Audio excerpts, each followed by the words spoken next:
சப்தஸ்தான ஏலூர் பல்லக்கு விழா. திருவையாறை சுற்றி இருக்கக்கூடிய 7 கோவில்களையும் விசித்திர பல்லாக்குன்னு சொல்லக்கூடிய கண்ணாடி பல்லக்கில் சுவாமி எழுந்தருள பண்ணுவாங்க.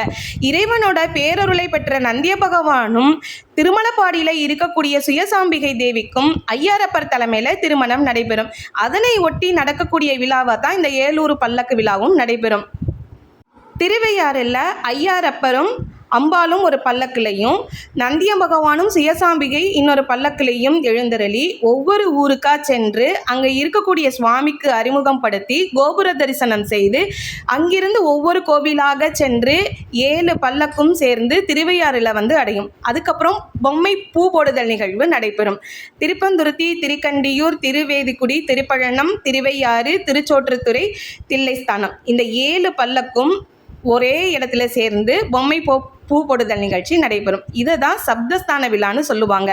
இந்த சப்தஸ்தானத்தில் வரக்கூடிய விசித்திர கண்ணாடி ரொம்ப அழகாக இருக்கும். இதில் சுவாமியும் அம்பாள் ஒரு புறமும் எதிர்ப்புறத்திலேயே அம்பாள் மட்டும் எழுந்தருளிப்பாங்க.